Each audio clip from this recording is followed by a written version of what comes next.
जय राधा माधव कुंज बिहारी। जय राधा माधव कुंज बिहारी। जय राधा माधव कुंज बिहारी। जय राधा माधव कुंज बिहारी। जय गोपी जन वल्लभ गिरिवरधारी। गोपी जन वल्लभ गिरिवरधारी। जय गोपी जन वल्लभ गिरिवरधारी। गोपी जन वल्लभ गिरिवरधारी। यशोदानंदन व्रज जन रंजन। यशोदानंदन व्रज जन रंजन। यशोदानंदन व्रज जन रंजन। यशोदानंदन व्रज जन रंजन। यमुना तीरा वनचारी।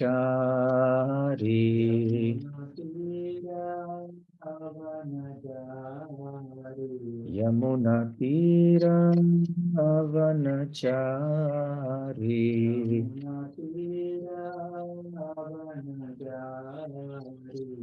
जय राधा माधव कुंज बिहारी।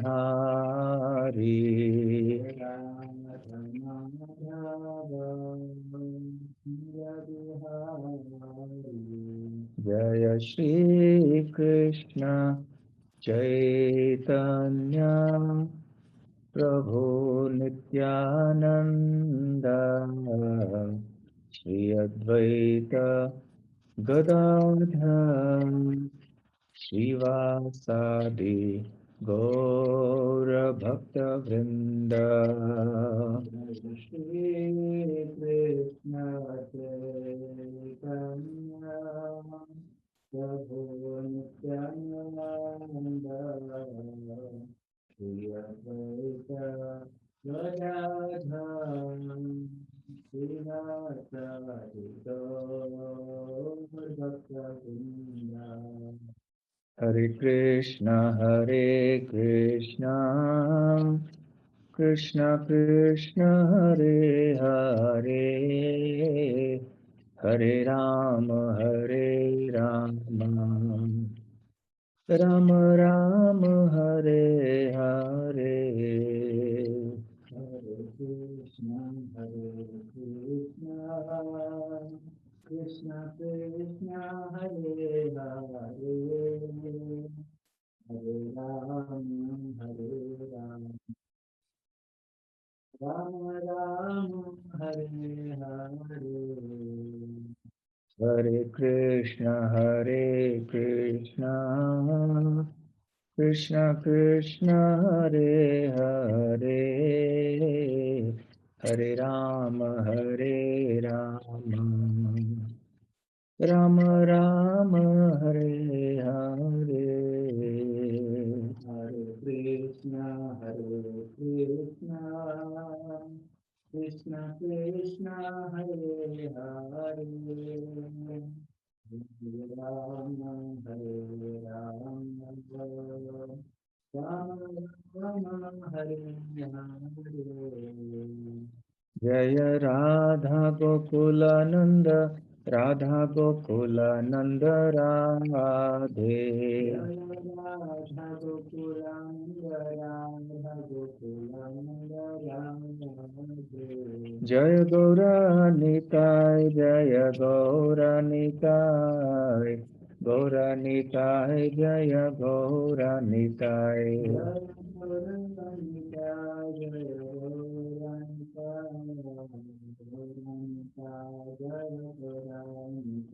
जय जगन्नाथ जय जगन्नाथ जय बलदेव जय सुभद्रा।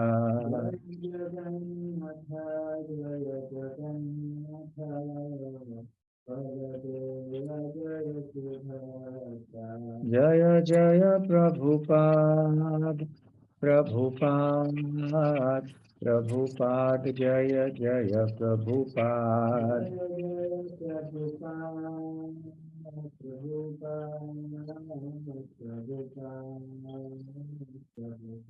निताय गौर हरि बोल, हरि बोल, हरि बोल, निताय गौर हरि बोल।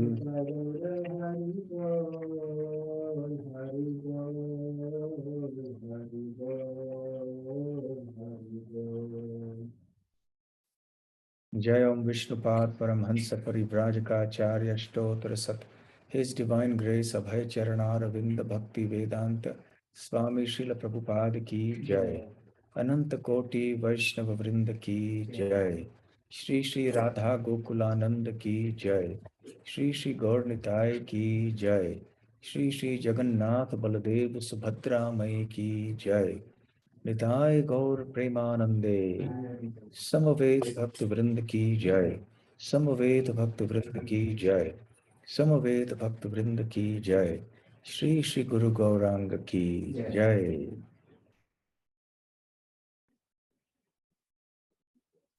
ओम नमो भगवते वासुदेवाय। ओम नमो भगवते वासुदेवाय।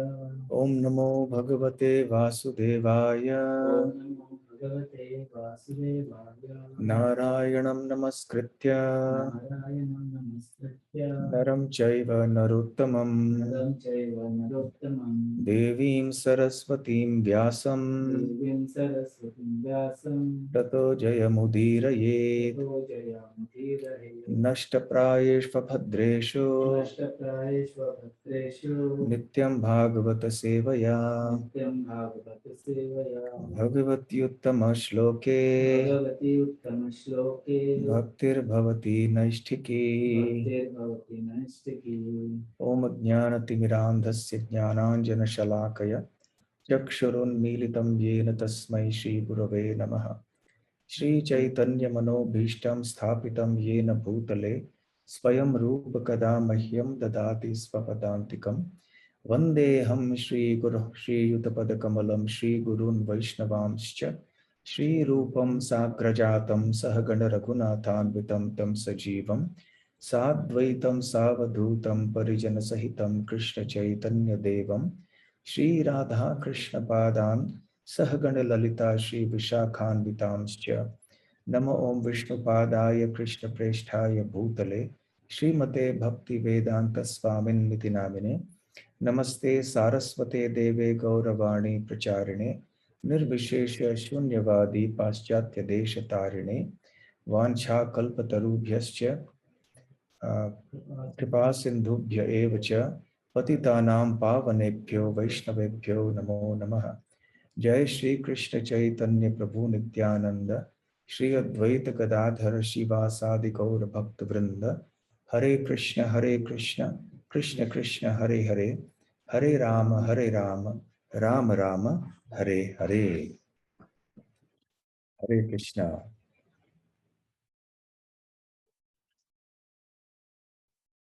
अक्रूर जी को भगवान श्री कृष्ण ने आदेश दिया था कि वो हस्तिनापुर चले जाएं और जांच करें पांडवों के हालचाल के बारे में। उन्होंने सुना था कि धृतराष्ट्र पक्षपात कर रहे हैं। अपने पुत्र कौरवों के प्रति अधिक स्नेह होने के कारण वो लापरवाही कर रहे हैं और बल्कि अन्याय कर रहे हैं पांडवों के प्रति। पांडव श्री कृष्ण के भक्त हैं, कृष्ण भक्त वत्सल हैं, तो वो चाहते थे कि ऐसा अन्याय न हो, परंतु वो प्रामाणिक समाचार चाहते थे। अपने अधिकृत कोई प्रतिनिधि के द्वारा। इसलिए उन्होंने अक्रूर जी को वहां भेजा एक संदेश लेकर, और ये संदेश देने का उद्देश्य था कि कहीं धृतराष्ट्र यदि गलती से ऐसे कर बैठे हों और उनको पछतावा हो रहा हो, तब इस संदेश के द्वारा वो सही रास्ते पे चले आए और पांडवों को जो अपना अधिकार है वो प्राप्त करा दें। तो अक्रूर जी निकल पड़े और वहां पर पहुंचे हस्तिनापुर में। वहां पे सारे उनके रिश्तेदार थे, मित्र आदि थे, उनसे मिले, सबका हाल चाल पूछा। और सुखदेव जी कहते हैं उवास कथचिन मासान, कई महीनों तक वहां पर रहे और अपनी आंखों से देखना चाहते थे, अपने कानों से सुनना चाहते थे कि वास्तव में परिस्थिति क्या है। और फिर आगे कुंती महारानी और विदुर जी अक्रूर जी के पास आते हैं और बहुत विस्तार में वर्णन करते हैं कि किस प्रकार से पांडवों के प्रति अन्याय हो रहा है और कैसे धृतराष्ट्र पक्षपात कर रहे हैं।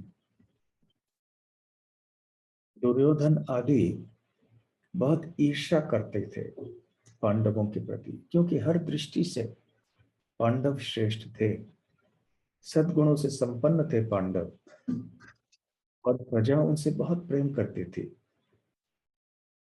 और ये कौरवों के लिए असहनीय हो गया था। और आगे फिर कुंती महारानी अपने जन्म स्थान का स्मरण करते हुए अक्रूर जी से बात करती हैं।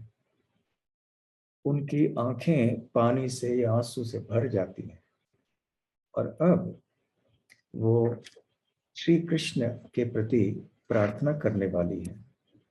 यद्यपि अब बात कर रही हैं अक्रूर जी से, परंतु मन ही मन उनको कृष्ण की याद आ रही है। और इन तीन और आगे वाले इन श्लोकों में वो कह रही हैं कि क्या वहां पर हमारे जो माता आती हैं वो सब हमें याद कर रहे हैं। तो वो कहती हैं 8वें श्लोक में अक्रूर जी से, अपि स्मरन्ति नः सौम्य, हे सौम्य अक्रूर, हमें क्या स्मरण कर रहे हैं। अपि स्मरन्ति नः, कौन हमारा स्मरण कर रहे हैं या नहीं। पितरो, उनके जो माता पिता, भ्रातरः, उनके भाई, भगिन्यो, उनकी बहनें, भ्रातृपुत्राः, उनके भाइयों के पुत्र। तो क्या, और फिर जामयः सख्य एवच, जो सारे कुल की महिलाएं हैं और उनकी स्वयं कुंती महारानी की जो सहेलियां हैं, ये सारे के सारे क्या हम सबका स्मरण कर रहे हैं या वो हमें भूल गए हैं। क्योंकि जब कोई महिला विवाह के बाद अपने पति के घर जाती है तो अपने माता पिता या अपने मायके की याद भी बीच बीच में आती है, कई बार बहुत ज्यादा आ जाती है। और फिर वो सोचती है कि क्या हमारा स्मरण कर रहे हैं कि नहीं, कि हमें भूल गए। हम्म। फिर आगे कहते हैं, भ्रात्रेयो भगवान कृष्ण शरण्यो भक्तवत्सलः, पैतृ स्वश्रेयान् स्मरति रामश्च अंभुरेक्षणः। अब विशेष करके वो कृष्ण और बलराम के बारे में पूछ रहे हैं। भ्रात्रेय अर्थात अब मेरे भाई के पुत्र। कौन है उनके भाई के पुत्र। वसुदेव के पुत्र भगवान।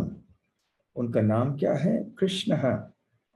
और उनके गुण क्या हैं, शरण्य है, वो शरण प्रदान करते हैं। क्यों, भक्तवत्सल, क्योंकि अपने भक्तों से वो बहुत प्रेम करते हैं, तो उनको शरण ग्रहण देते हैं। तो ऐसे मेरे जो भाई के पुत्र हैं, जो भगवान है, जो कृष्ण है, क्या वो हमारा स्मरण कर रहे हैं?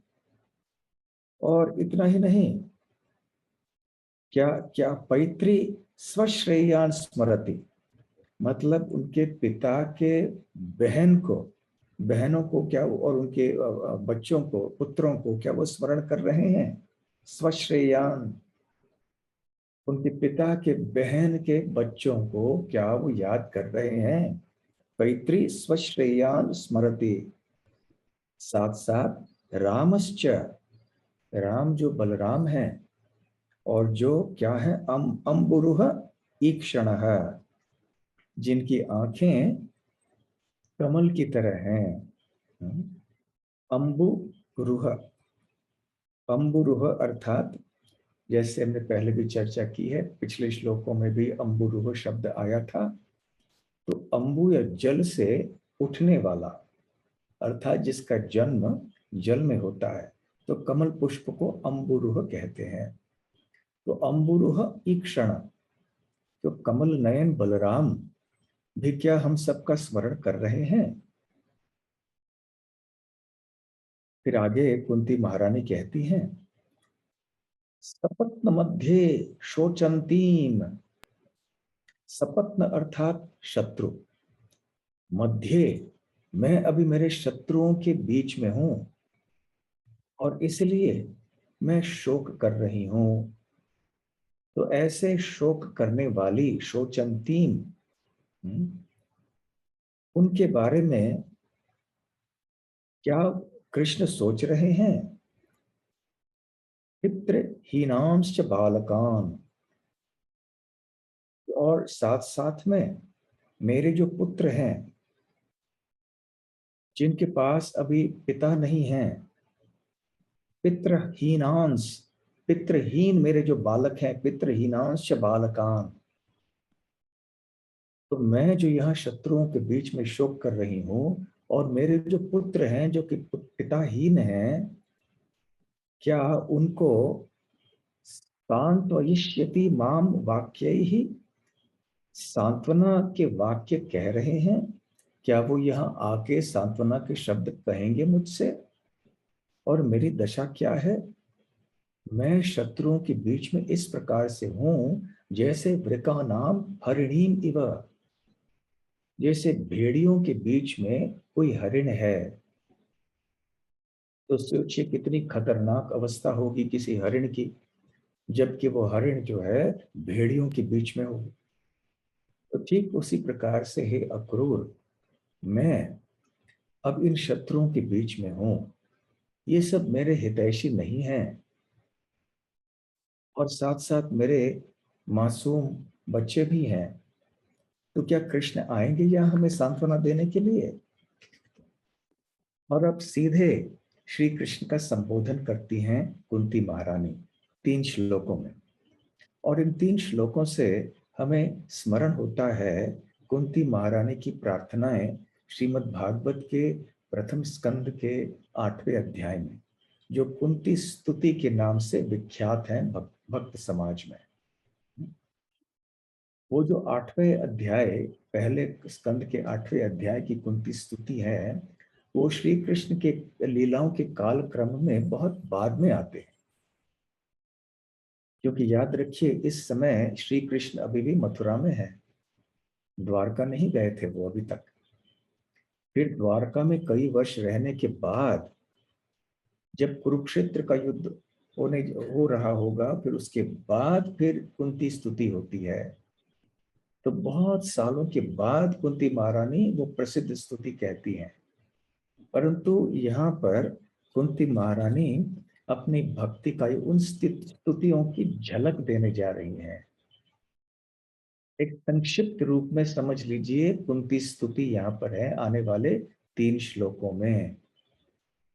और इससे हम जान सकते हैं कि कुंती महारानी कोई साधारण महिला नहीं थी, केवल श्री कृष्ण के पिता की बहन नहीं थी, वो एक महान भक्त थी। और इतना ही नहीं, जब हम इन 3 श्लोकों को पढ़ेंगे तो ये स्पष्ट हमें ज्ञात होगा कि कुंती महारानी को भली भांति पता था कि श्री कृष्ण भगवान हैं। यद्यपि वो वात्सल्य भाव में थी, फिर भी उनको पता था कि श्री कृष्ण तात्विक रूप से हैं कौन। वो तो हमारे बीच में ऐसे आके निवास कर रहे हैं, मेरे भाई के पिता के रूप में प्रकट हुए हैं ये कृष्ण, परंतु वास्तव में ये तो भगवान ही हैं। तो आइए इन 3 सुंदर श्लोकों का पठन हम करें। तो आप सब भी पीछे पीछे बोलिएगा अपने अपने कमरों में जहां भी आप बैठे हैं। कृष्ण कृष्ण महायोगिन कृष्ण कृष्ण महायोगिन् विश्वात्मन विश्वभावना विश्वात्मन् विश्वभावनः प्रपन्नाम पाहि गोविंद प्रपन्नां पाहि गोविन्द शिशुभिश्चास्वच्चावसीदतीम् शिशुभिश्चाद्वसीदतिम् कृष्ण कृष्ण महायोगिन् कृष्ण कृष्ण महायोगिन् विश्वात्मन विश्वभावना विश्वात्मन् विश्वभावना प्रपन्नाम पाहि गोविंद प्रपन्नां पाहि गोविन्द शिशुभिश्चावसीदतीम् शिशुभिश्चावसीदतिम् कृष्ण कृष्ण। अब सीधे कृष्ण का संबोधन करते हुए, यद्यपि श्री कृष्ण दूर मथुरा में हैं और कुंती महारानी हस्तिनापुर में है, परंतु भक्त के लिए कृष्ण सदैव निकट रहते हैं, क्योंकि कृष्ण की निकटता या दूरी ये कोई भौगोलिक परिस्थिति पर निर्भर नहीं है, ये हमारी चेतना की अवस्था पर निर्भर है। यदि कोई कृष्ण भावना भावित है तो ऐसे भक्त के लिए श्री कृष्ण सदैव साथ में हैं, निकट ही हैं। तो अब कुंती महारानी कह रही है कृष्ण कृष्ण कि हे कृष्ण, महायोगिन कि हे महायोगी, विश्वात्मन आप तो संपूर्ण विश्व के आत्मा हैं, विश्व भावना आप संपूर्ण विश्व के रक्षक हैं, प्रपन्नाम पाहि गोविंद कि आपके जो शरण में आए हुए भक्त हैं आप उन्हें प्रार्थना कीजिए, मैं जो आपके शरण में आई हूं मेरी रक्षा कीजिए, परंतु अकेले नहीं, मेरे पुत्रों के साथ, शिशु भी। और हमारी दशा क्या है, अवसीदतीम, हम लोग दुख के सागर में डूब रहे हैं, इसलिए मुझे और मेरे पुत्रों की रक्षा, मेरे पुत्रों को बचाइए, हमारी रक्षा कीजिए, क्योंकि हम आपके शरणागत भक्त हैं। तो कुंती महारानी की भावना ये है, जो संपूर्ण विश्व के रक्षक हैं, निश्चित ही वो मेरे परिवार का रक्षण भी कर सकते हैं। तो इसलिए वो रक्षा के लिए रक्षा की याचना कर रही हैं भगवान कृष्ण से। और अवसीद तीन का तात्पर्य है कि कुंती महारानी के जीवन में इतने सारे कष्ट थे, इनका वर्णन करना मुश्किल है।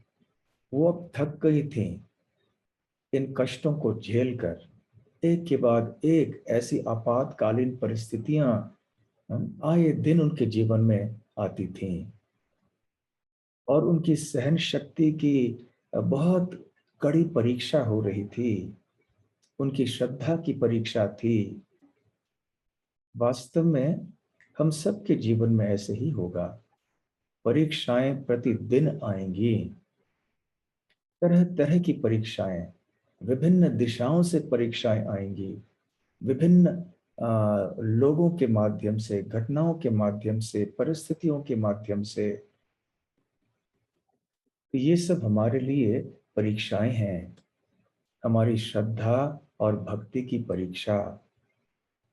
तो ऐसे कठिन परिस्थितियों के बीच में हमें कुंती महारानी का स्मरण करना चाहिए।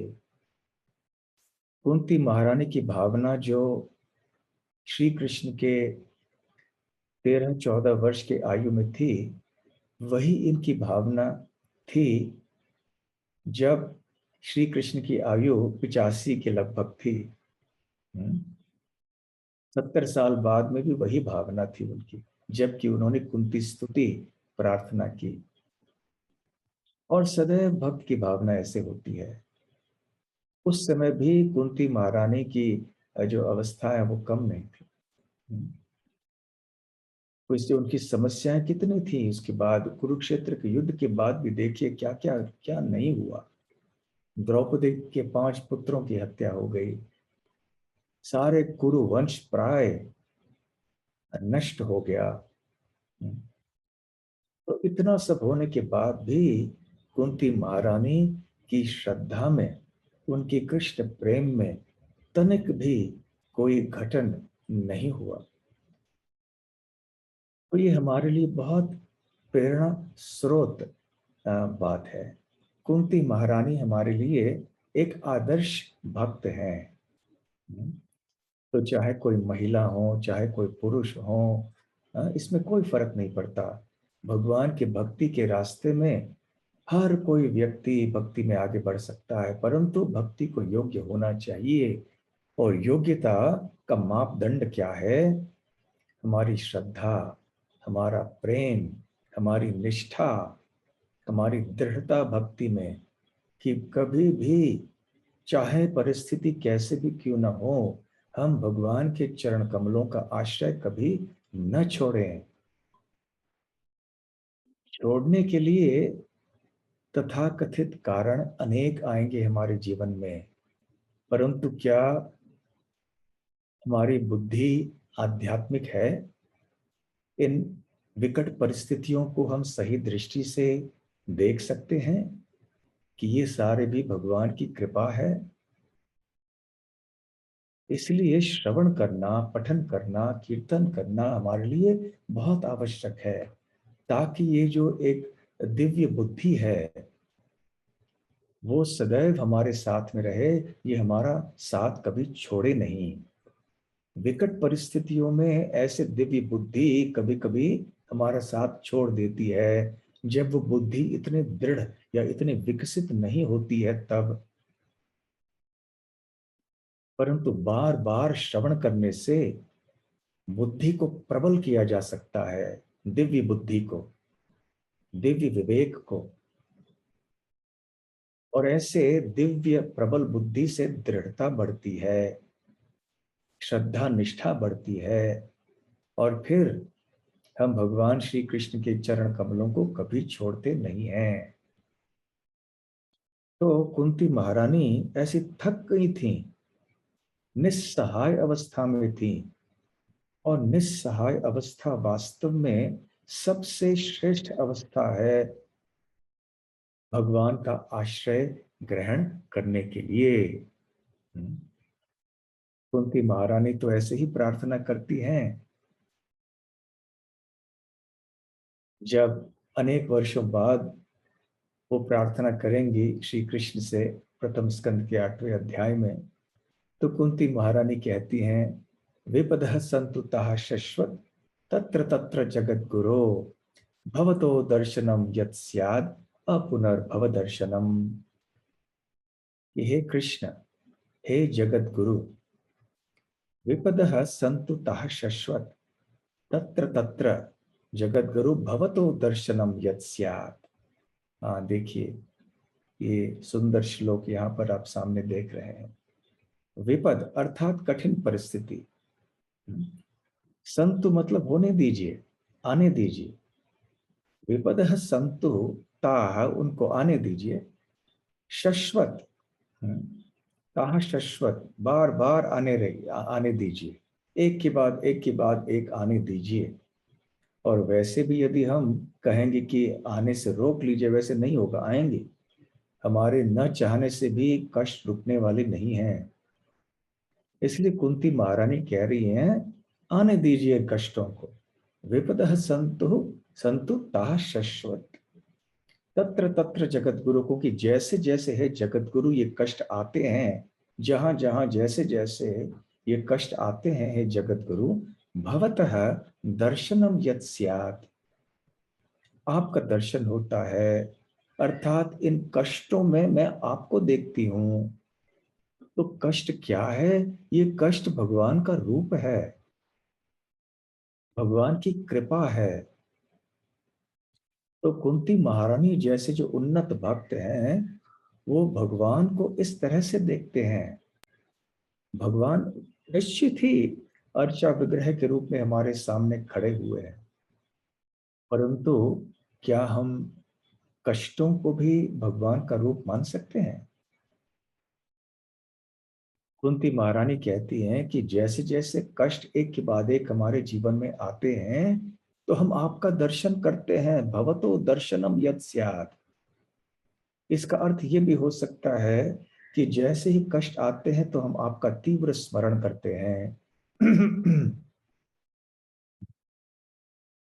तो जो सुख के समय भी भगवान का स्मरण करते हैं तो बहुत अच्छा होगा, तो दुख के समय भी आनंद ही होगा। दुख में सब हरि भजे, सुख में भजे न कोई।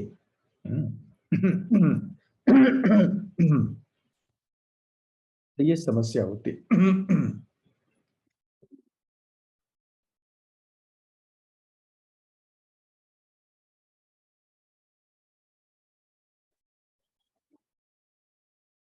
तो कुंती महारानी प्रार्थना कर रही हैं कि जब ये कष्ट आते हैं तो मैं आपका तीव्रता से स्मरण करती हूँ, और स्मरण करना आपका आपके दर्शन करने के बराबर है। तो चाहे हम भगवान का नामोच्चारण करें अपने जीभ से, चाहे हम अपने मन ही मन भगवान का स्मरण करें, चाहे हमारे आंखों से हम भगवान का सुंदर रूप देखें, चाहे हमारे कानों से भगवान की कथाएं सुने, हमारे नसिकाओं से उनको अर्पित किए हुए फूलों को या अगरबत्ती को सूंघ लें, ये सब भगवान ही हैं। परम परम सत्य होने के कारण भगवान अपने आप को विविध रूपों में प्रकट कर सकते हैं। इसलिए भगवान का तीव्रता से स्मरण करना भगवान का दर्शन करने के बराबर ही है। और जब आपका दर्शन होता है, भवतो दर्शनम यत् स्याद, तो फिर क्या होता है? अपुनर्भव दर्शनम। फिर हम कभी ये पुनर्भव को नहीं देखते हैं, अपुनर्भव को देखते हैं। पुनर्भव, भव मतलब होना। तो इस भौतिक जगत को भी भव कहा जाता है। क्या होना? बीमार होना, बूढ़ा होना, मृत होना, फिर से जन्म ले लेना। तो ये है भव सागर, भव सिंधु, भवाम्बुधिम। तो जब हम बार बार जन्म लेते हैं तो इसे भव कहते हैं, और इसको पुनर्भव, पुनर्भव। तो कुंती महारानी कहती हैं, आप जब कष्ट हमारे जीवन में आते हैं, तीव्रता से मैं आपका स्मरण करती हूँ, तो आपका दर्शन होता है, और ऐसे दर्शन से मुझे पुनर्भव का दर्शन नहीं करना पड़ता।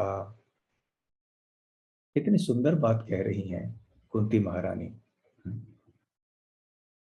तो खैर, इस प्रकार से कुंती महारानी हम सबको सिखला रही हैं कि हमें कैसे दुखों का सामना करना चाहिए, और हमारी भावना कृष्ण के प्रति कैसे होनी चाहिए। तो अगले श्लोक में श्री कुंती महारानी क्या कहती हैं? श्री कृष्ण से प्रत्यक्ष संबोधन कर रही हैं श्री कृष्ण का।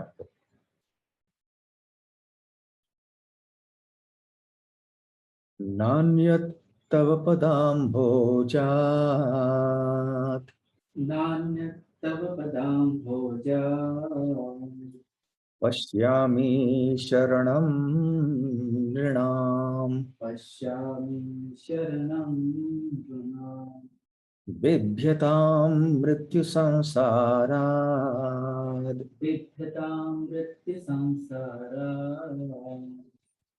ईश्वरस्यापवर्गिकात् ईश्वरस्यापवर्तिकात् बिभ्यतां, क्षमा कीजिए, नान्यत् तव पदाम्भोजात् नान्यत्तव पदां भोगात् पश्यामि शरणं नृणाम् पश्यामि शरणं नृणाम् बिभ्यतां मृत्युसंसारात् बिभ्यतां मृत्युसंसारात्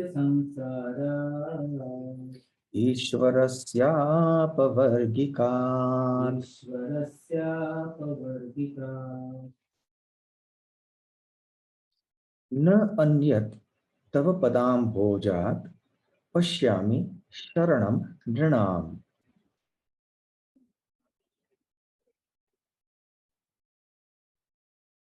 तो कुंती महारानी कहती हैं, न अन्यत, और कोई नहीं, और कोई दूसरा उपाय नहीं, तव पदाम्भोजात् पश्यामि, न अन्यत पश्यामि, मैं कोई अन्य रास्ता नहीं देखती हूँ सिवाय शरणाम, तव शरणम। तव शरण मतलब आपके शरणागति के सिवाय मैं और कोई उपाय नहीं देखती हूँ। क्या उपाय है ये? पदाम भोजात शरणम, आपके चरण कमलों के आश्रय के सिवाय मैं और कोई उपाय नहीं देखती हूँ। किन के लिए? नृणाम, उन मनुष्यों के लिए जो कि बिभ्यताम, जो कि बहुत भयभीत हो चुके हैं। किससे भयभीत हो चुके हैं? मृत्यु संसारात, मृत्यु संसार से भयभीत हो चुके हैं जो लोग, उनके लिए आपके चरण कमलों के शरण के सिवाय और कोई उपाय मुझे नहीं दिखाई पड़ता। क्योंकि आप ईश्वरस्य अप आप वर्गिकात, क्योंकि आपके चरण कमल ही हैं, आप ही हैं जो कि वास्तव में व्यक्ति को इस भयंकर मृत्यु संसार से मुक्त करा सकते हैं। तो कुंती महारानी अपवर्गिकात शब्द का प्रयोग करती हैं। अपवर्ग शब्द अवश्य आपने पहले भी सुना होगा, अवर्ग, अपवर्ग इत्यादि। आप जानते हैं ना देवनागरी लिपि में कैसे क ख ग घ ङ ये होता है ना, इनको सब वर्ग कहते हैं, क वर्ग, च छ ज छ न ये च वर्ग हो गया, ट ठ ड ढ न ये ट वर्ग हो गया। उसी प्रकार से प वर्ग, प फ ब भ म, तो ये प वर्ग। तो ये प वर्ग क्या है? ये भौतिक जगत का वर्णन है। प मतलब परिश्रम, फ मतलब परिश्रम कर करके मुख से फेन आने लगते हैं, फिर उसके कारण ब बंधन, हम इतने सारे बुरे कर्म करते हैं, कभी अच्छे कर्म भी करते हैं, परंतु कर्म बंधन में फंस जाते हैं।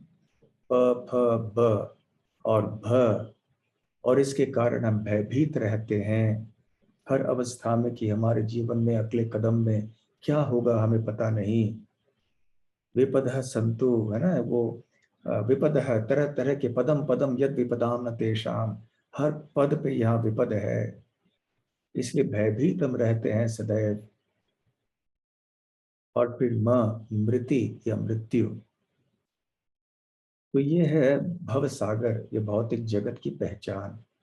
इसलिए इस भव सागर को पवर्ग कहा गया है, और पवर्ग से मुक्ति की अवस्था को अपवर्ग कहा गया है।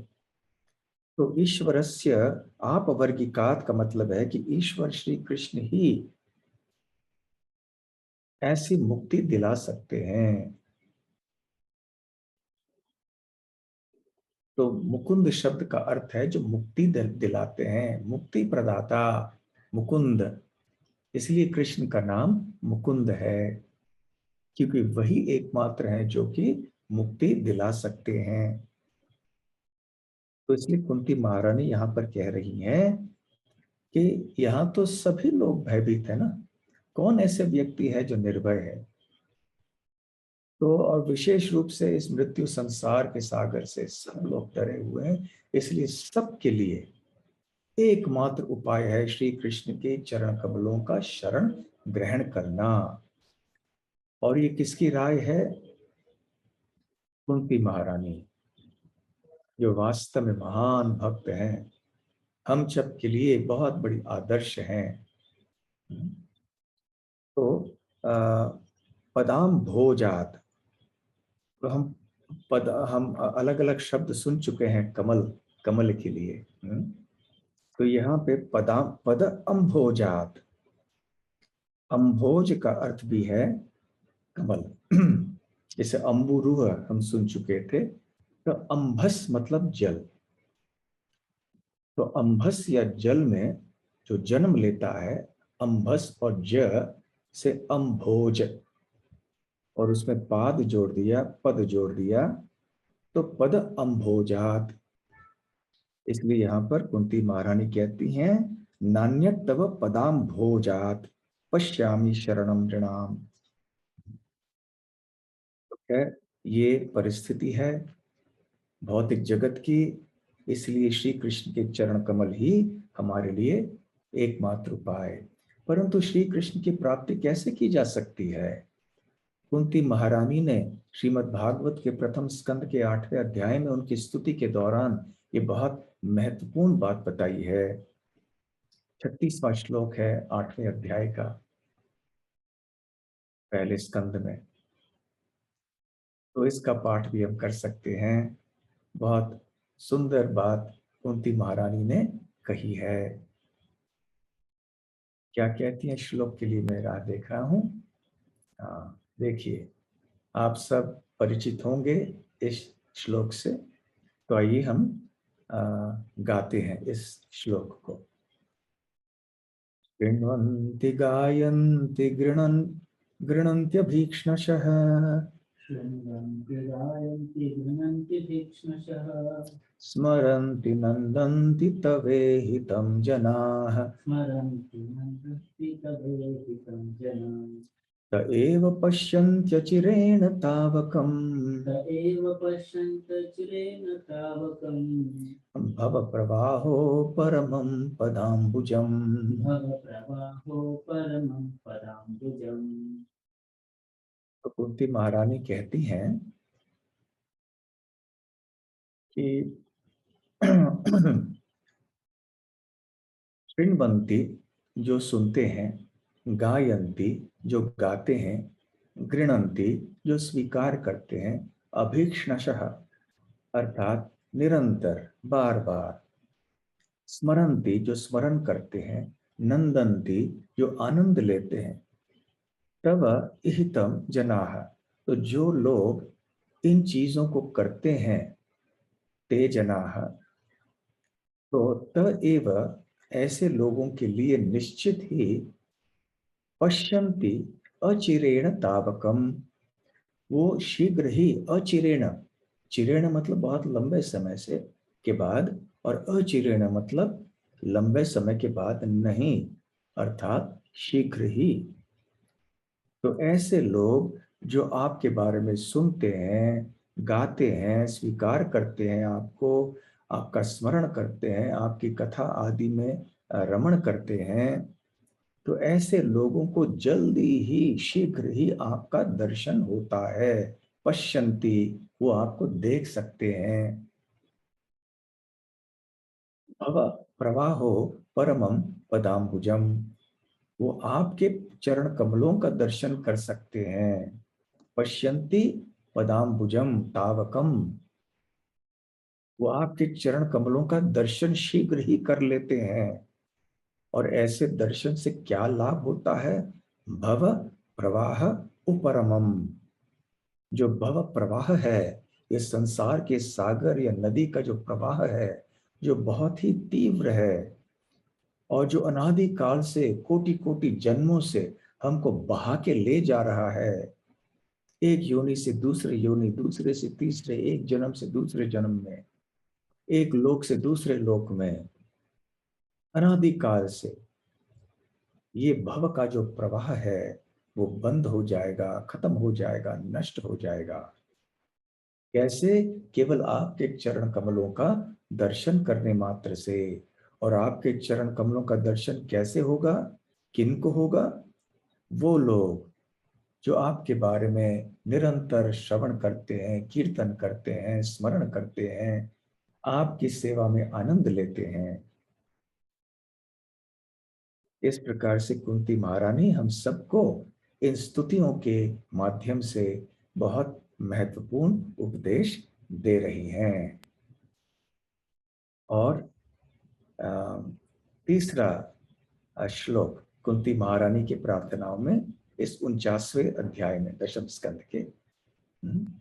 अक्रूर जी से जब कुंती महारानी बात कर रही हैं तो ये श्लोक इस प्रकार से कहती हैं। फिर से बहुत सुंदर श्लोक है।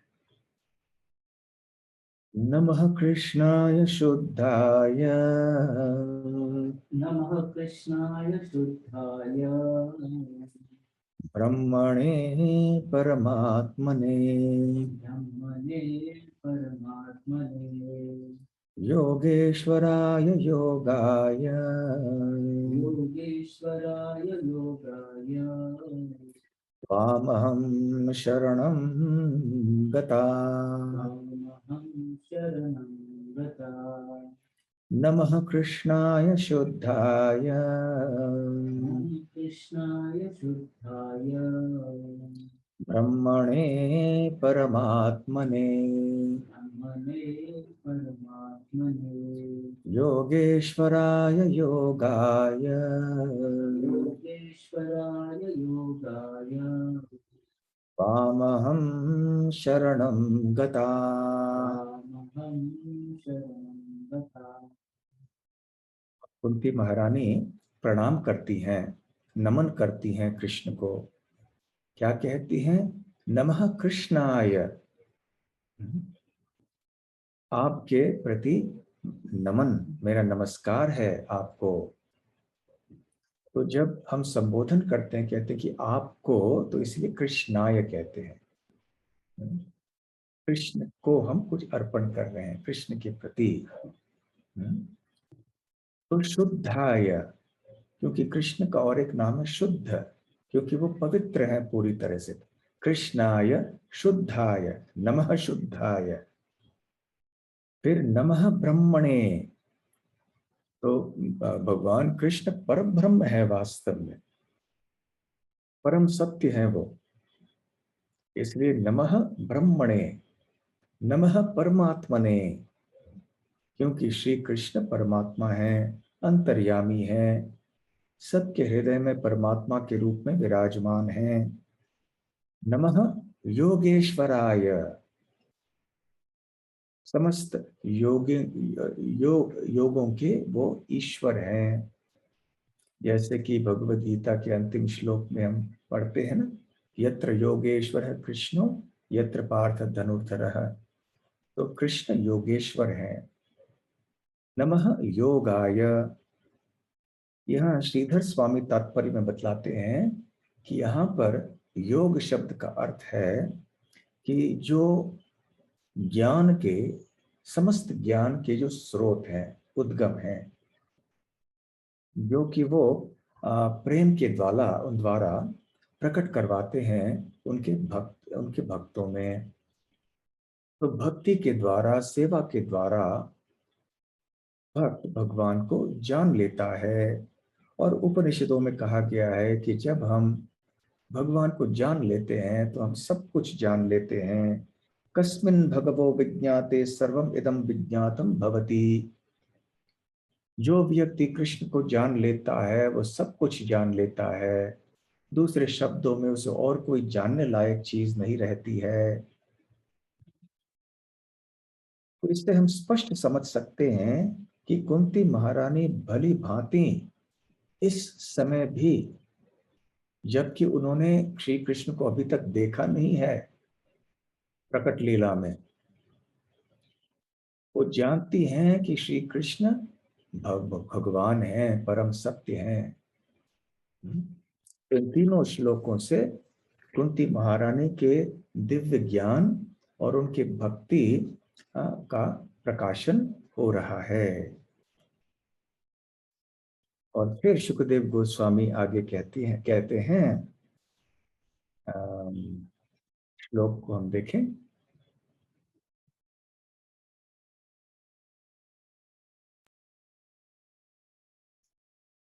इत्यनुस्मृत्य स्वजनं कृष्णं च जगदीश्वरं प्रारुदत् दुःखिता राजन् भवतां प्रपितामही इति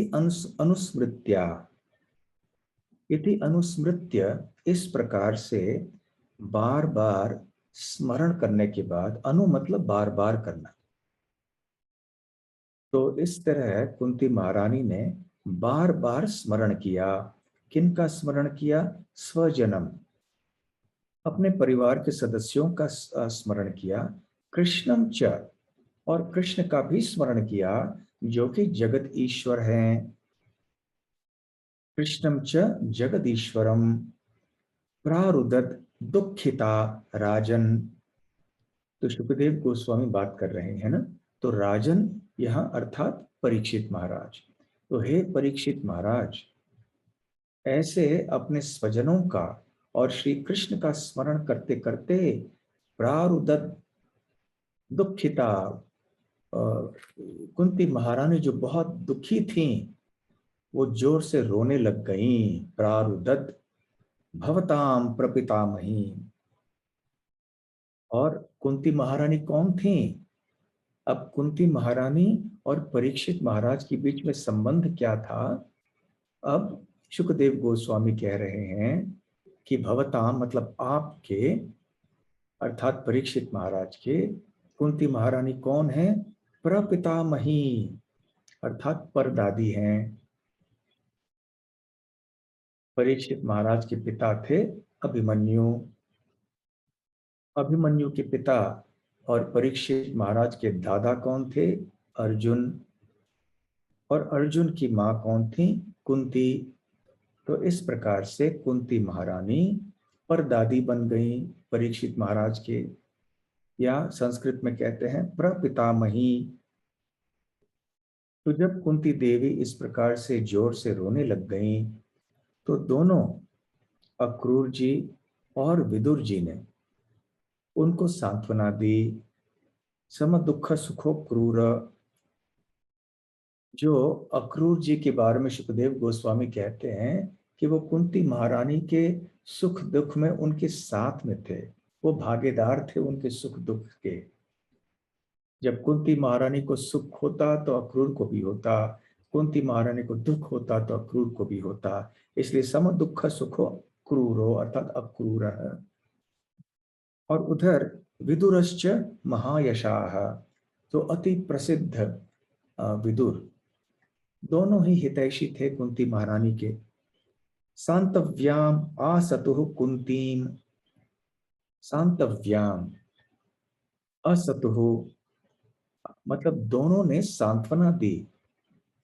इनको कुंती महारानी को तत्पुत्रोत्पत्ति हेतु भी, कैसे सांत्वना दी विदुर जी ने और अक्रूर जी ने कुंती महारानी को? तत्पुत्र उत्पत्ति हेतु भी, उनको याद दिलाया, उनको बतलाया कुंती महारानी को कि देखिए आपके पुत्रों का जन्म कैसे हुआ था, पुत्र उत्पत्ति कैसे हुई थी, आपको याद है ना? तो ये बच्चे साधारण नहीं हैं। इसलिए क्योंकि इनका जन्म भी बड़ा असाधारण है, अद्भुत है, और ये बड़े भक्त भी हैं कृष्ण के, इसलिए विजय निश्चित ही उनकी होगी और उनका कोई नुकसान नहीं होगा। वैसे युधिष्ठिर महाराज धर्मराज के अंश माने जाते हैं, उनके पुत्र माने जाते हैं। भीमसेन वायुदेव के, अर्जुन इंद्रदेव के, और नकुल और सहदेव वो अश्विनी कुमारों के। तो अक्रूर और विदुर ने कुंती महारानी को उनके 5 पुत्रों के अद्भुत और असाधारण जन्म का स्मरण दिलाया। उनको सांत्वना इस प्रकार से दी, साहस दिलवाया कि अभी आप सोचो नहीं कि आपके 5 पुत्र निस्सहाय हैं, बेचारे नहीं, वो बड़े शक्तिशाली हैं, बहुत ही योग्य हैं वो। आगे फिर अक्रूर जी अब संदेश देना पसंद करते हैं। मतलब कृष्ण और बलराम ने दिया हुआ संदेश देने के लिए अक्रूर जी धृतराष्ट्र के सामने आते हैं। उस समय राजा धृतराष्ट्र अपने समर्थकों के साथ में, अपने मंत्रियों के साथ में बैठे हुए थे राज दरबार में, अपने सिंहासन पर आसीन थे वो। तो उस समय अक्रूर जी उनके सामने गए और अक्रूर जी के बारे में क्षमा कीजिए, धृतराष्ट्र के बारे में सुखदेव गोस्वामी कहते हैं, विषमम पुत्र लालसम। पुत्र लालसा, पुत्रों के प्रति अति स्नेह होने के कारण विषमम, वो पक्षपाती बन गए थे। उनका झुकाव उनके पुत्रों की ओर था और ये स्पष्ट था सभी के लिए, सभी को दिखाई पड़ रहा था। ये पक्षपात कोई छुपी हुई बात नहीं थी। तो ये पक्षपात क्यों हो रहा था? पुत्र लालसम। तो इसलिए उन्होंने पांडवों के प्रति जो है बुरा व्यवहार किया, अन्याय किया। तो इसलिए अब अक्रूर जी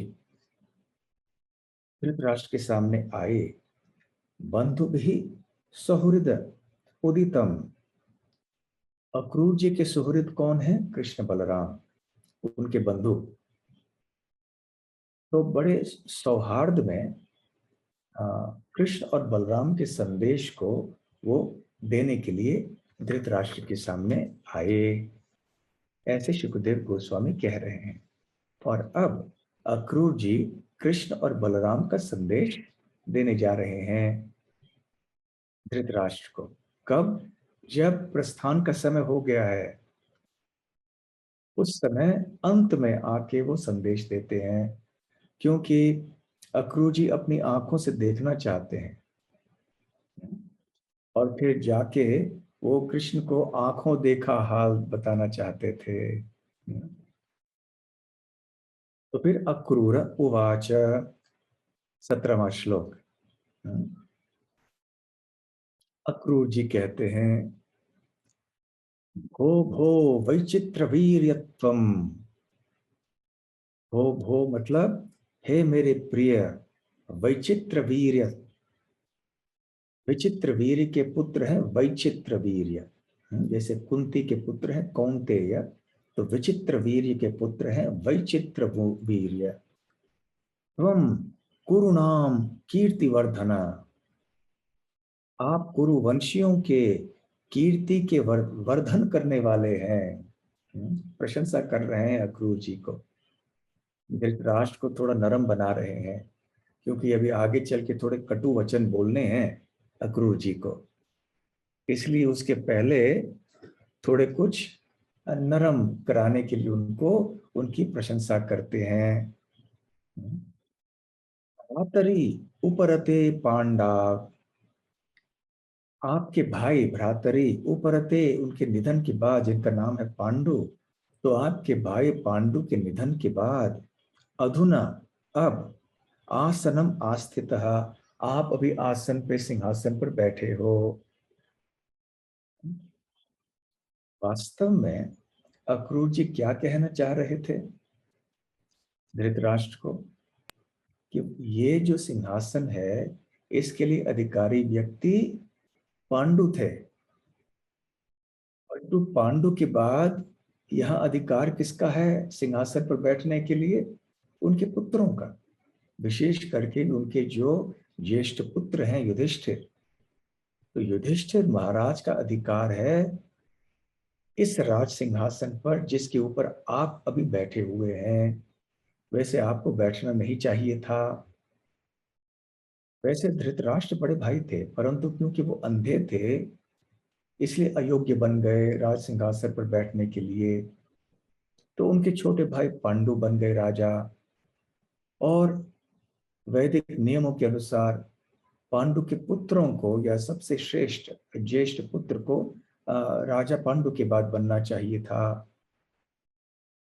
परंतु क्योंकि ये बच्चे बहुत छोटे थे, तो एक बालक के रूप में धृतराष्ट्र राज सिंहासन पर बैठ गए।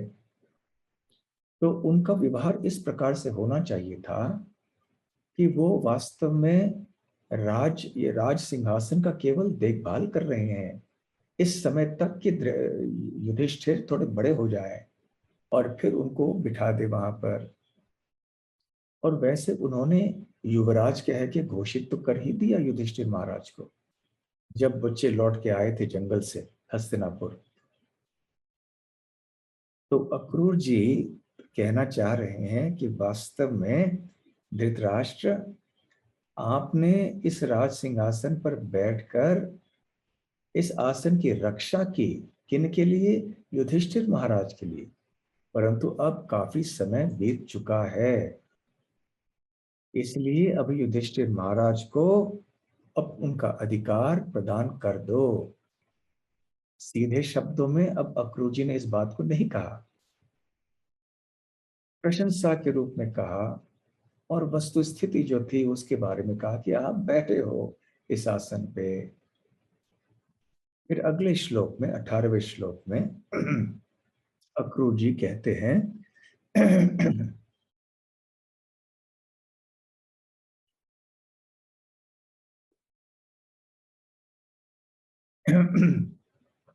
अब उपदेश दे रहे हैं कि उनको क्या करना चाहिए।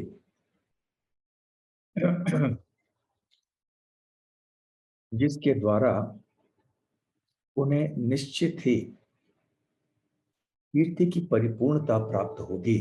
श्रेय कीर्तिम अवाप्स्यसि। तो यदि आपको कीर्ति की परिपूर्णता, श्रेय चाहिए, अवाप्स्यसि आपको प्राप्त होगा। कैसे प्राप्त होगा आपको? आपको 3 चीजें करनी होंगी।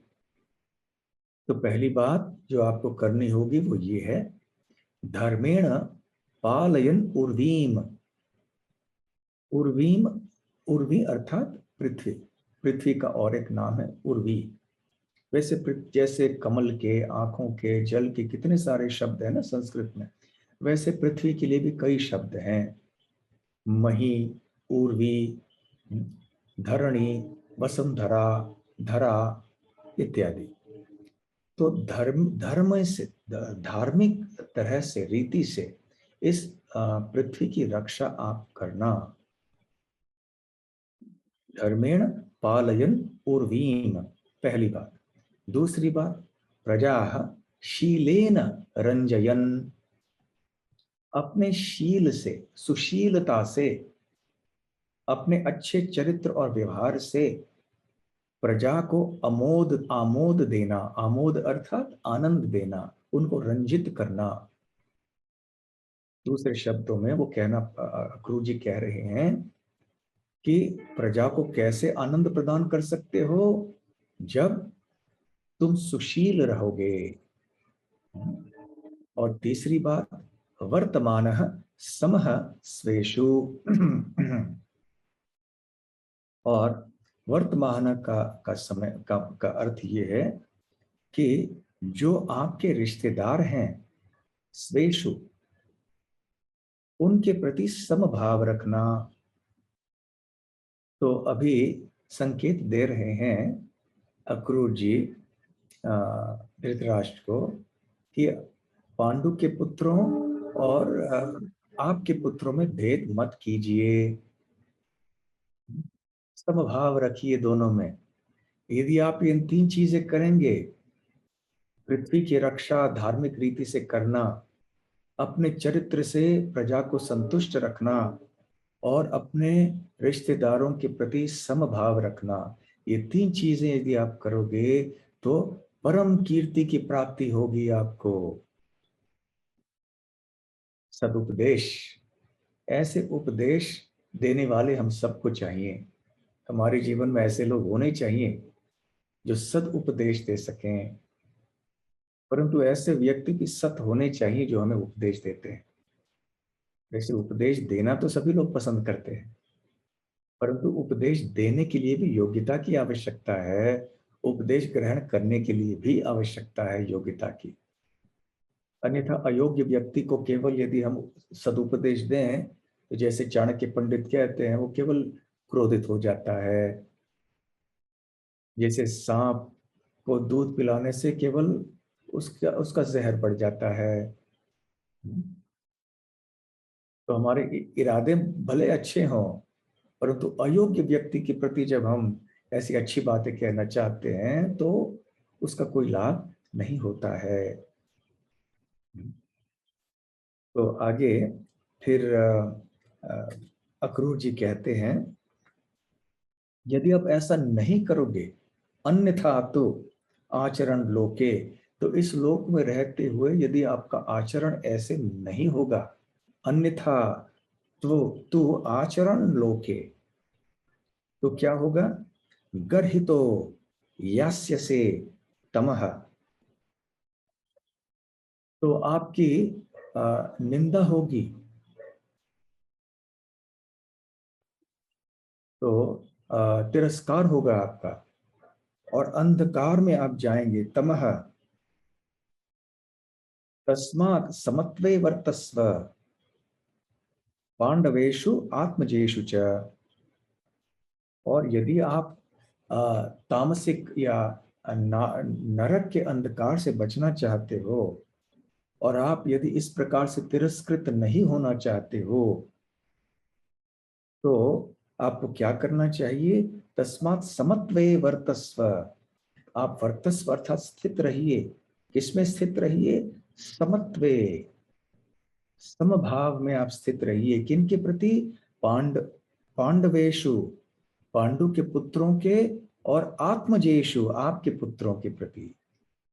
आत्मज अर्थात अपने पुत्र। तो अभी और स्पष्ट बतला रहे हैं। पहले जो थोड़ा बहुत इधर उधर करके अक्रूर जी कह रहे थे, अभी बिंदु पर आ गए। और अक्रूर जी कह रहे हैं कि हे धृतराष्ट्र, पांडवों के प्रति और कौरवों के प्रति आपका समभाव होना चाहिए। एक जैसा व्यवहार कीजिए दोनों के साथ में। अन्यथा यदि आप ऐसे नहीं करेंगे तो गर्हितो यास्य से तमः, आपको नरक के अंधकार में प्रविष्ट होना होगा। तो धृतराष्ट्र की समस्या क्या थी? वैसे वो बुरे आदमी नहीं थे, परंतु कमजोर थे। हृदय दौर्बल्यम, हृदय की दुर्बलता थी उनके अंदर। अपने दुष्ट पुत्रों के प्रति आसक्त हो गए थे। तो इस प्रकार से दुष्ट लोगों से आसक्ति रखने से हमारी दुर्गति होती है। भले वो व्यक्ति हमारे पुत्र क्यों ना हो, हमारे निकट के कोई मित्र आदि क्यों ना हो। ये सबसे बड़ा दोष था, और धृतराष्ट्र के पतन का कारण ये हुआ। अच्छे उपदेश देने वालों की कमी नहीं थी धृतराष्ट्र के दरबार में। यद्यपि दुष्ट लड़के थे उनके, और भी उनके रिश्तेदार थे जैसे शकुनी आदि, परंतु साथ साथ में अच्छे उपदेश देने वाले लोगों की कमी भी नहीं थी। जैसे संजय थे, व्यासदेव थे, और उसी प्रकार से विदुर जी थे, और आज अक्रूर जी भी ऐसे सदुपदेश दे रहे हैं धृतराष्ट्र को। परंतु जैसे आगे चल के धृतराष्ट्र कहने वाले हैं कि, और हर बार वही कहते थे कि आप सब जो कह रहे हैं वो बिल्कुल उचित है, बिल्कुल उपयुक्त है और सही है, परंतु मैं क्या करूं? मेरे पुत्रों के स्नेह के कारण मैं आपके उपदेशों का पालन नहीं कर पा रहा हूं।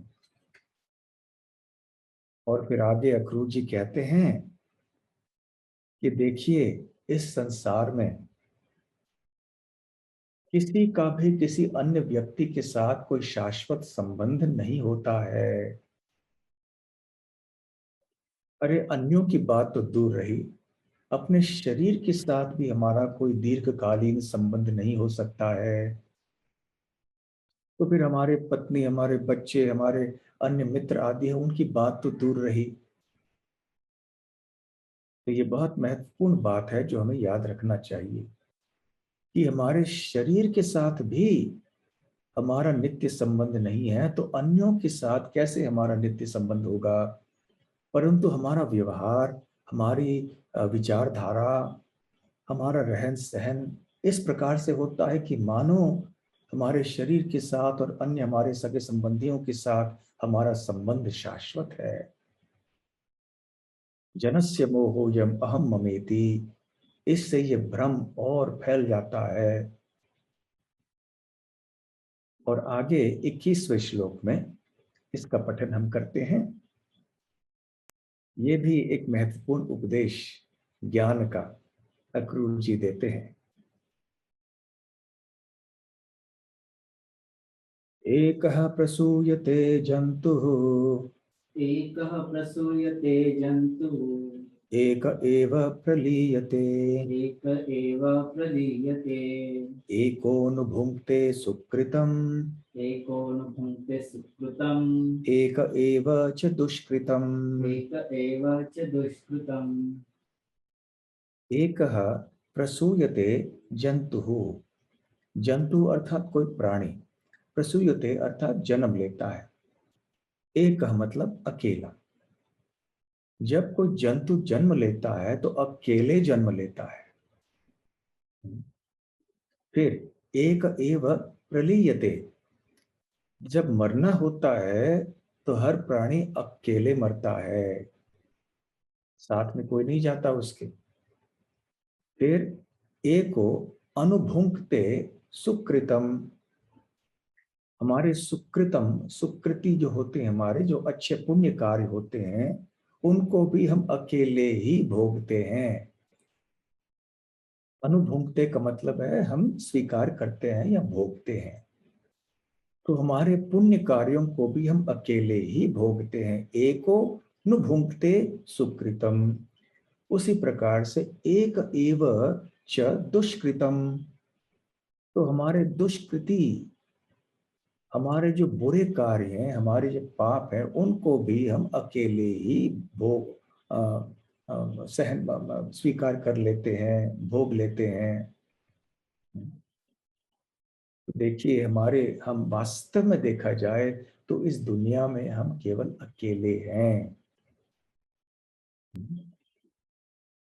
ये एक भ्रम है कि हमारे साथ में देखो हमारा परिवार है, ये हमारी रक्षा करेगा, हमारे पास हमारा धन है, हमारी रक्षा करेगा धन, हमारे पास पुलिस है, सेना है, बुद्धि है, बल है। नहीं, हम अकेले हैं। हम अकेले आए इस दुनिया में, हम अकेले चले जाएंगे। अच्छे और बुरे कर्मों को अकेले ही हम भोगेंगे। ये बात अक्रूर जी यहाँ पर कहते हैं। फिर आगे कहते हैं, वैसे कई अजनबी हमारे जीवन में होते हैं, और ये अजनबी किस वेश में आते हैं? हमारे सगे संबंधियों के वेश में आते हैं, हमारे रिश्तेदार, हमारे परिवार के सदस्यों के वेश में आते हैं। और फिर क्या करते हैं वो? हमारे बीच में आके हरंती, हरण कर लेते हैं। किस चीज को हरण कर लेते हैं? वित्तम, हमारे धन को। और ये धन कैसा होता है? अधर्म वो उपचितम, अधर्म के द्वारा एकत्र किया हुआ, कमाया हुआ जो वित्तम, जो धर्म है, हरंती, उसको हर लेते हैं। कौन हर लेते हैं? अन्य लोग आ, हरण कर लेते हैं। किस व्यक्ति का धन? अल्प मेधसः, जिस व्यक्ति की बुद्धि बहुत कम है, जो इस आध्यात्मिक तत्व को नहीं जानता है, उसने जो पाप करके जो धन कमाया हुआ है, अन्य लोग उस धन को हर लेते हैं, छीन लेते हैं। किस प्रकार से छीन लेते हैं? जलानी, जलानीव जलौकसः, जलानी इव जल ओकसः।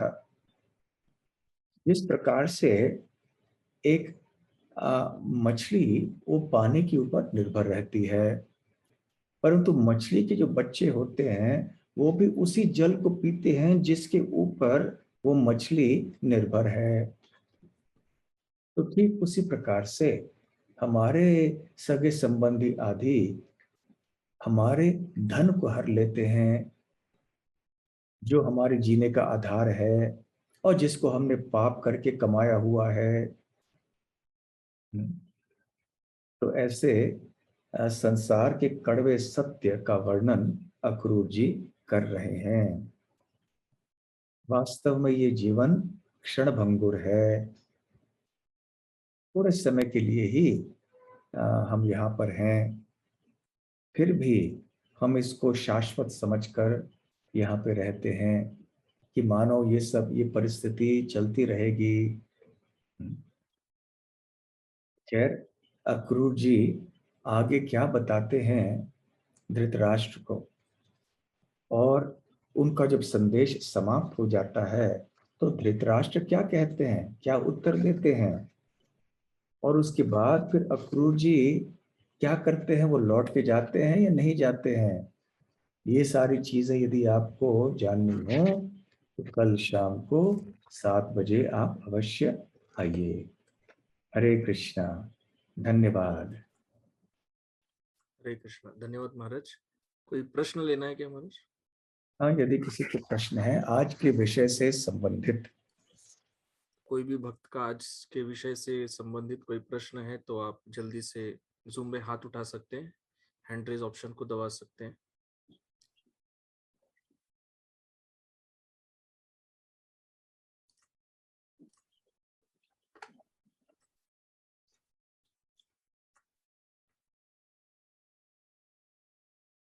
महाराज लगता है कोई प्रश्न नहीं है। ठीक है। तो भजन गाएंगे, जय राधा गिरिवर धारी। ठीक है।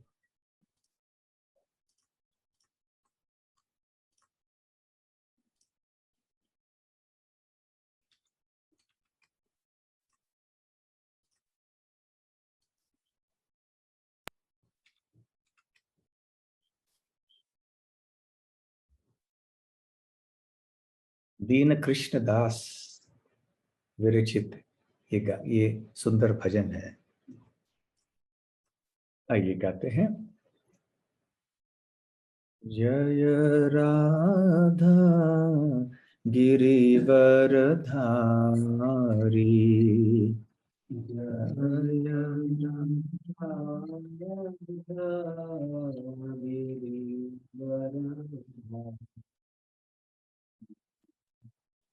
नंद नंदन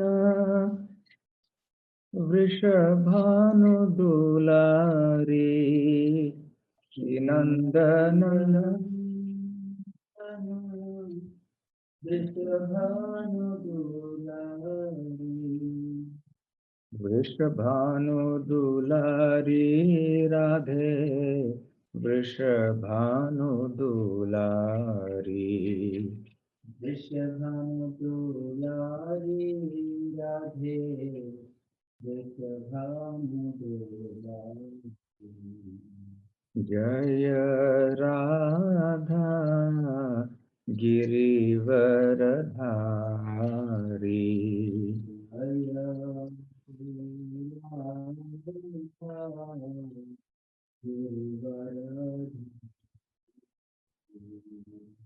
मोर मुकुट मुख मुरली जोड़ी, मोर मुकुट मुख मुरली जोरी, वेमी विराजे मुखे हासी थोरी,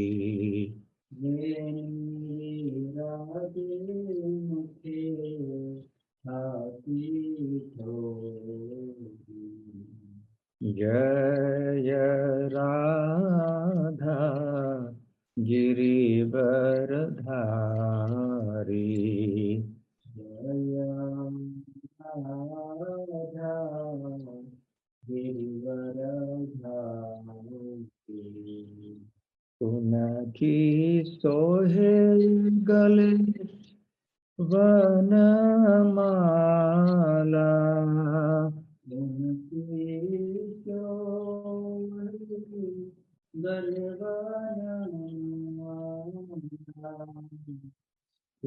की मोतिमा माला उजाला इनकी मोतिमा माला उजाला जय राधा गिरिवरधारी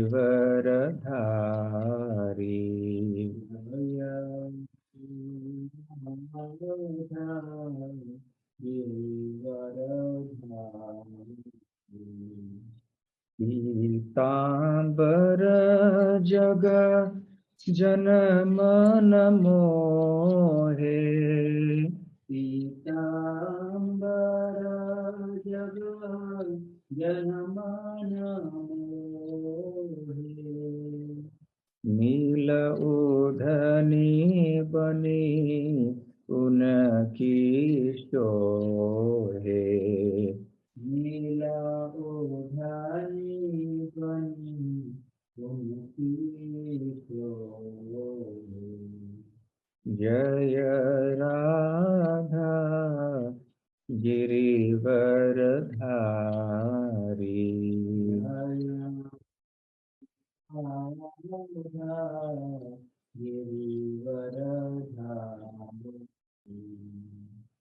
अरुण चरणे मणि मंजीर बाए अरुणाचरणे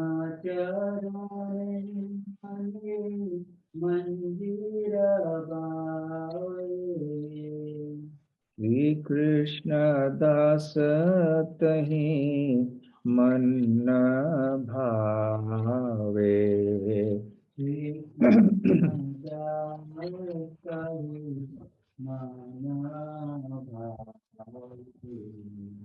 जय राधा गिरिवरधारी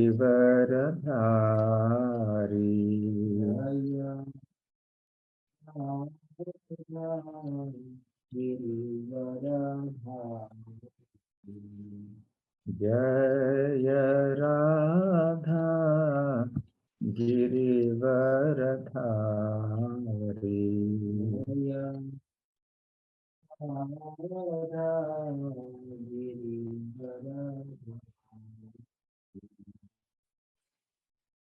जय राधा गिरिवरधारी। तो राधा रानी और गिरिवरधारी श्री कृष्ण का जय हो। श्री नंद नंदन कृष्ण और वार्षभानवी देवी वृषभानु की दुलारी श्रीमती राधा रानी का जय हो। मोर वृषभानु दुलारी राधे वृषभानु दुलारी। मोर मुकुट, उन्होंने एक मुकुट धारण किया हुआ है जो कि शिखी पुच्छे से बना हुआ है, जो मोर पंख से बना हुआ है। मुख मुरली जोड़ी, तो उनके मुख पे मुरली चमक रही है। वेणी विराजे, और जहां तक राधा रानी का प्रश्न है, वेणी विराजे मुखे हासी थोड़ी, तो उनकी जो वेणी है वो चमक रही है और मुख में हल्की मुस्कान है श्रीमती राधा रानी की। फिर उनकी शोहे गले वनमाला, तो उनके गले में लटक रही है एक बहुत ही सुंदर वनमाला कृष्ण के। और जहां तक राधा रानी है, तो फिर इनकी मोतिमा माला उजाला, उनके गले में मोतियों की माला है जो चमक रही हैं। फिर पीतांबर जग जन मन मोहे, तो श्री कृष्ण की जो धोती है जो पीतांबर है, पीले रंग की है, जग जन सारे जग के लोगों के मन को मोहित कर रहा है। कृष्ण की पीतांबर, इसीलिए उनको पीतांबर गोपाल कहते हैं। और जहां तक श्रीमती राधा रानी का प्रश्न है, नील उढ़नी बनी उनकी शोहे, तो नीले रंग की जो उनकी ओढ़नी है, जो वस्त्र हैं, वो भी चमक रही हैं। फिर अरुण चरणे मणिमंजर बावे, उन दोनों के चरण कमलों में नूपुर हैं। उनके जो अरुण चरण हैं, लालिमा है जिनको चरणों में, और उनमें नूपुर भी हैं जो जिनकी आवाजें आ रही हैं। और इन नूपुरों की आवाज से और इस प्रकार से कृष्णदास जो हैं, जो इस गीत के रचयिता हैं, कहते हैं कि कृष्णदास का ही मन भावे, उनका मन बिल्कुल भा गया है श्रीमती राधा रानी और श्री कृष्ण के चरण कमलों के नूपुरों की ध्वनि से। तो ये सुंदर गीत है जय राधा गिरिवरधारी, श्रीला दुखी कृष्णदास द्वारा विरचित। ठीक है। हरे कृष्णा हरे कृष्ण कृष्ण कृष्ण हरे हरे, हरे राम राम राम हरे हरे। श्रील प्रभुपाद की जय। श्रीमद् भागवतम की जय। श्री कृष्ण जन्माष्टमी महोत्सव की जय। गौर प्रेमानंदे। हरि हरि। हरि हरि बोल।